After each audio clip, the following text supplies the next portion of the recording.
In the late 80s and early 90s, my office was directly and physically connected to Dennis Prager's office. Yes, that Dennis Prager of PragerFU infamy. Go Devils! He paid my rent, and I produced his quarterly newsletter called Ultimate Issues. We were good friends back then. We played racquetball several times a week. I was routinely invited to the house for Shabbat dinners, Passover, the bris of his newly adopted son, etc. And we had many mutual friends. Working there changed my life in some very substantial ways. Growing up Mormon, my life was extremely provincial. I was certain of my religion's correctness, though I'd never really looked into the others. So being around intelligent, articulate people of other faiths and hearing them capably defend their beliefs both surprised and intrigued me. Believe it or not, I learned critical thinking there as well. Much of that was done on my own, but Dennis is a very good polemicist and offered insights I continue to value, one of which was always know the other side. He said that when you know the other side, you'll be better equipped to respond, or you'll find out you were wrong initially. There's no downside either way. I came to embrace that ideal. So when Dennis encouraged me to write a book about God from the Mormon perspective, I was still a Mormon at the time, I soon realized that I really didn't know the other side. I had what I thought were some really good arguments for my belief in God, but I'd never really heard, listened to, or seriously considered that other side. So one morning I finally went down to my local public library and checked out a book called The Atheist Debater's Handbook by B.C. Johnson. After the first few chapters, I knew I was in trouble. At the end, I called Dennis in a panic, looking for someone to rescue me from the abyss into which I was now staring. I've told this story before, but basically it soon became clear to me that Dennis had never really looked at the other side either.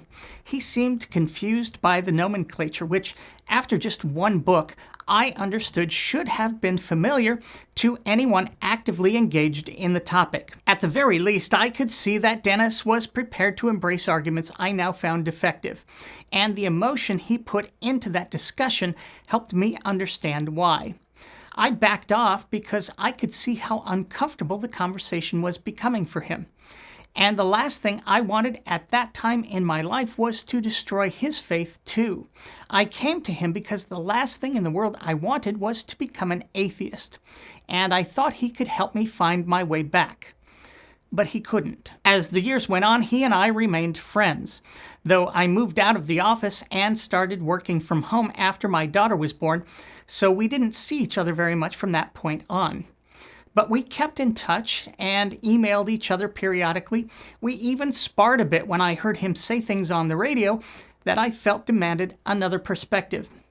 Dennis even loved the early Mr. Deity episodes. We eventually had a falling out over the way he treated a mutual female friend and what I came to see as his obvious misogyny.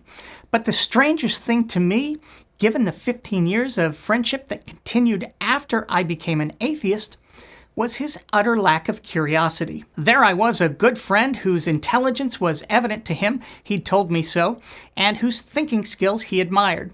I'd gone from playing on his team to playing for the opposition, and aside from that initial conversation, he showed absolutely no interest in finding out why, or even trying to have me reconsider. Perhaps I was born with this, but I have never wanted to be a part of or believe something more than I've wanted to know the truth.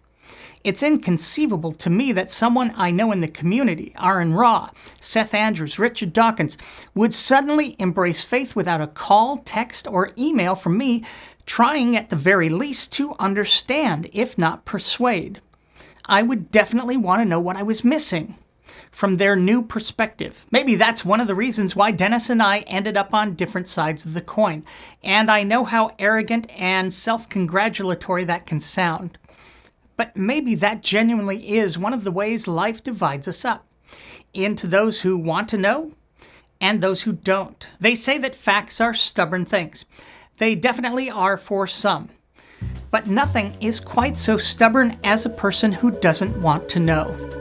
And I suppose that's even more true when that person has alternative facts to fall back on. For PragerFU, I'm me. Thanks for watching.